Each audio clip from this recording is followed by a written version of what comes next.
Good afternoon and welcome to Ask Angelika episode 14. Good afternoon, Angelika. Good afternoon, Stephen, and everybody else.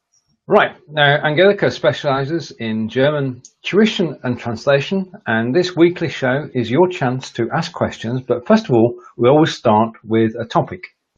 And today's topic is Learn German with Modern Literature, and I'm going to take my signals from Angelika as you begin to talk about it. Okay, well, the title Learn German with Modern Literature is actually the title of a book. And I'll show you quickly. Oh, where's the camera? There we are. That is the book. A little bit of background to the book. A German author called Matthias Drave has written a book about the time in West Berlin during the 1980s. And he wrote that in German. That was his, oh, where's the camera again? There's the German book, and it was called Wilde Jahre in West Berlin. And because he's lived in New York for quite a long time, he's also written the book in English as well, which was then called Wild Years in West Berlin. So he then, this year, he decided this could actually be a really good teaching aid, or no, not so much a teaching aid, a learning aid. So he combined those two books and called it Learn German with Modern Literature. And it's an absolutely fantastic book because it has got both stories. I don't think I could show it to you. I don't think it will come across. But on the left-hand side is the English text, and on the right-hand side is the German text. Now, if you're at all interested in the early 80s in West Berlin, where a lot of houses there were lots of squatters in the houses, and there were problems with the police. And actually, if I read the blurb here, that's probably the easiest. We are in a squatted house in West Berlin in the early 80s. Every day is a battle against the elements. The cops locking out for drugs, a bunch of skinheads smashing windows. Or it's Frau Steinmüller again, the lovely neighbour from across the street. And so it carries on. So it's a lovely read. I have read the German book and really enjoyed it. And then Matthias Drave told me about the bilingual edition. Not only that, I was allowed to write a blog post about it, and he said 5 people can win a copy. And they can, 5 people. He will send, yes, 5 people. He will send 5 paperback copies. Look how thick it is. It is. It's a substantial book. It is a very substantial book. 5 of those copies he will send to whoever wins it. In order to win it, all you have to do is pop over to my blog and write a comment, even if you're just saying, yes, please, can I win one? And on Easter Monday, we will do the draw. And then 5 people will get notification that they have won. Now, when I published my blog post, somebody read it and on Twitter asked me, who's this book for? Is this beginners, intermediate, advanced? And my first reply was, well, it is really sort of for intermediates and advanced. It is a German book, so it's not written really, really easy for German learners. It was a book aimed at German people. But then the more I looked at the book, the more I thought about it. And I thought, well, actually, anybody could read the book. A beginner, for example, might just want to read the English bit. So just enjoy an English book, and gradually, as the German improves, they could look at the German bits as well. Or they could use it as a vocabulary aid. For example, they could read, while they're reading the English one, and I'm just trying to find the right page now. I have put bookmarks in here, but that doesn't mean I can find the right pages. They'll be there somewhere. There's no rush. Whilst you're actually looking for it, and give me a signal when you found it. Okay. For everybody who's watching, thank you. If you want to share this, please do.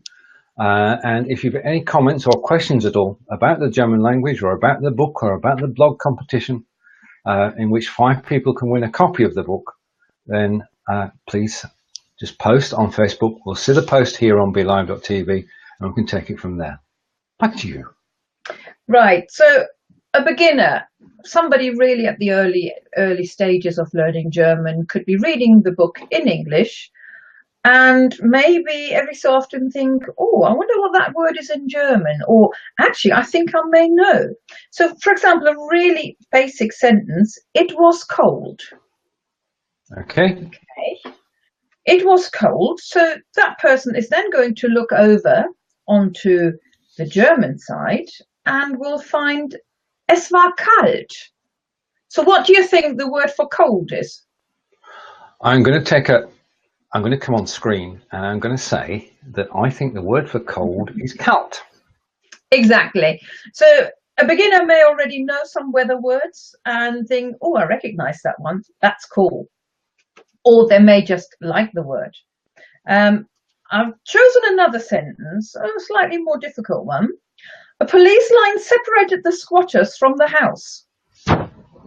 Now, you may be an absolute beginner, but you may think, oh, I wonder what squatters is in German, because maybe you just like reading about squatters. So you move across to the German bit and you find the sentence, eine Polizeikette schirmte die Besetzer vom Haus ab. So which of those words, yeah, do you want to translate everything or just find the word for squatters? I'm going to go, eine Polizeikette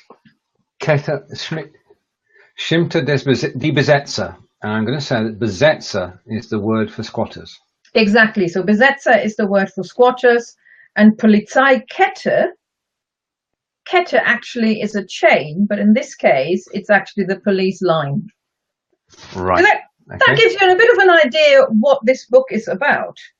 Yeah, which I think is quite nice. So as a beginner, people could read the English bit and find for the German. Another idea you could just do as a beginner is just look for words you recognize. Maybe read the story in English and then see which words you recognize. If you have got the paper copy, maybe even highlight them, put the book away, come back in a few months later and see how many more words you can highlight in the book.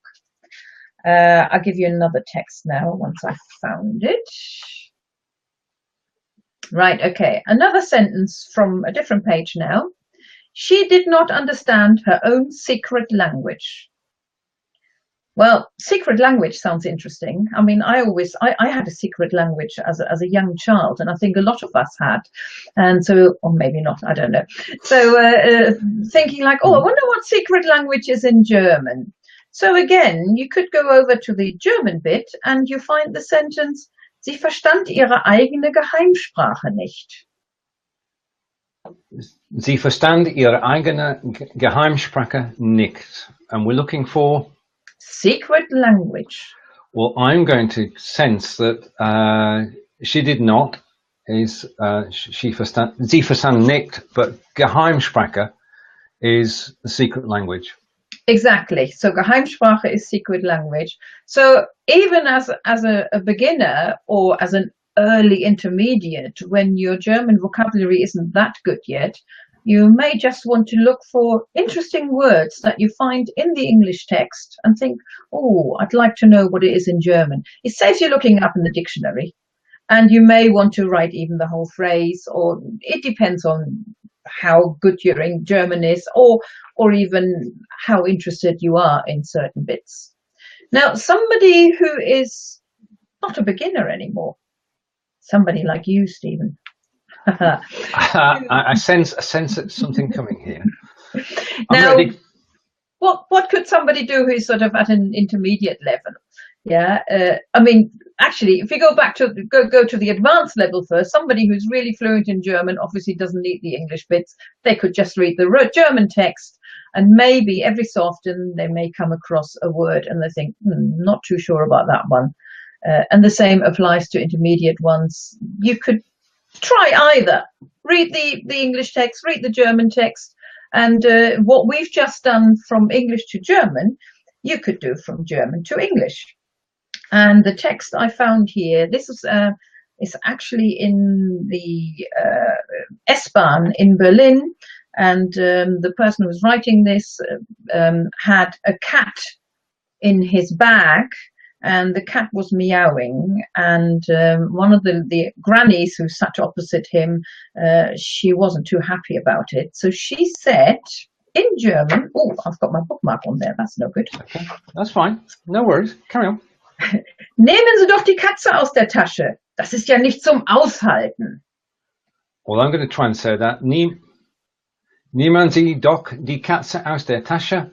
Das ist ja nicht zum Aushalten. Aushalten. Aushalten. So I can't read your writing. I know we've typed it out. Right, okay. Right, okay. So there's the German text that's from the book. And on the opposite page, you're getting the English text. Yes. So the English text was, can't you take her out of the bag? This is heart-wrenching. So the first sentence actually was a literal translation. Nehmen Sie doch die Katze aus der Tasche. Sorry, there was literally a cat in the bag. So the lady is saying, well, why don't you take her out of the bag? So in English, she's saying, can't you take her out of the bag? Now that actually isn't a complete literal translation. The one thing we have got with this book, of course, which you might not have if you go onto Google Translate or a dictionary, sometimes the sentence, if it gets translated word for word, it may be different than the book says, because the book, of course, wants to be good in English as well, because you want to read it. Yeah, and sometimes something that is absolutely accurate as a translation may not be something that we use in English, and so therefore a different sentence may be slightly different, because the English one says, can't you take her out of the bag? Now that's actually a question, whereas in the German one it wasn't a question. In German it was more like a command. Take her out of the bag. Go on, do it. A more direct approach. It was a more direct approach, whereas actually in English you would say, oh, come on, be a good sport and take the cat out of the bag. And das ist ja nicht zum Aushalten is almost an idiomatic phrase. So a good translation for that would be, this is heart-wrenching. I have found one more sentence, and I'm hoping that I will actually be able to read it. Because as the story happens in Berlin, sometimes the people there speak in the Berlin accent. And so it means you could come across a sentence which reads, and please, if any Berliners listening now, and I don't get this right, please forgive me, because I'm not from Berlin. Irgendwas muss ich jetzt machen, wa? Sonst werde ich mich schugge, eh? Now, I can't translate that at all. I don't stand a chance of understanding a word. As a German learner, the one thing you don't learn is Berlinerisch. You don't actually, in no textbook really mentions any accents. But of course, when you go over to places, you will come across it.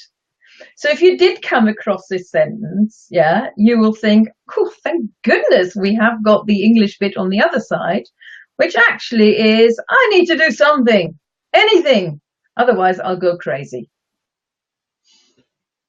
I'm not sure if Google Translate would have been able to help you with that. You have seen this. We can check that out later by putting the sentence there and seeing what Google makes of it. But you don't have to do that. You don't have to go to Google. You can just look from one page of the book to the other and you get the translation. Do you think this is this a good way to learn?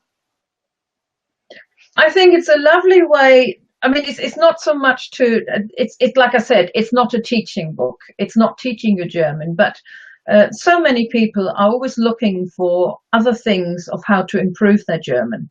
Yeah, they don't want to read a textbook. They don't necessarily want to read a children's book either.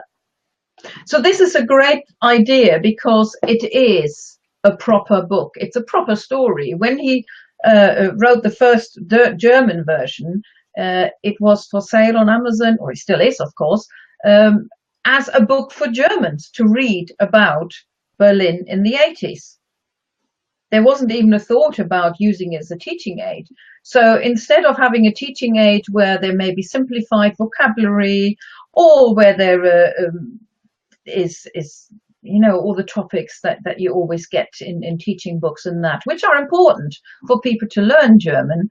But this is a real book, but you have got the extra help of having the English text next to it. And I think if you are interested in Berlin in the 80s, that's an extra bonus then. It is an extra bonus. And as an extra bonus, as we've covered the topic that you chose for today, which was, well, essentially people can win a copy of this book, can't they? Yes. How do they win? How do they win? If they can go to my blog, which that particular post is called Learn German with Modern Literature. It's the latest one I've written. All they have to do is comment on it. So even if I just say, yes, please, I'd like to win. And on Monday, I will put all those names in a drawer, and I will film the draw so that nobody can say I've cheated. And 5 people will win this copy, and then they will hear from me, because obviously we will need their addresses so that Matthias can send them the books. Wonderful. Now the link is below the post on Facebook, so you just click that link, go to the blog, work your way through the blog, and then just make a comment, and you are automatically in the draw. Do you want to hold the book up again? I will hold the book up again.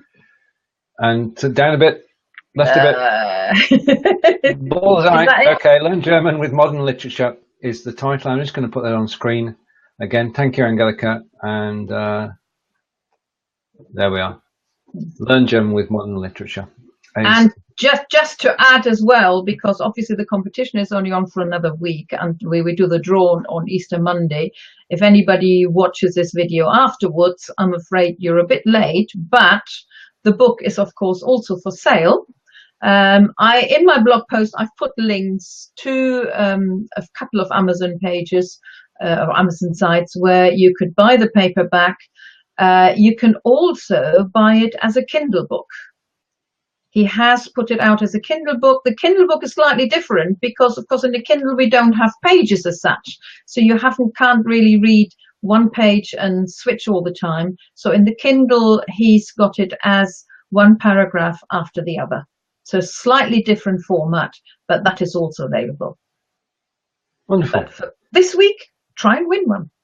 Indeed. And also, our bonus is your German language tuition group, which is called? You mean the Facebook one? Ask Angelika. Yes.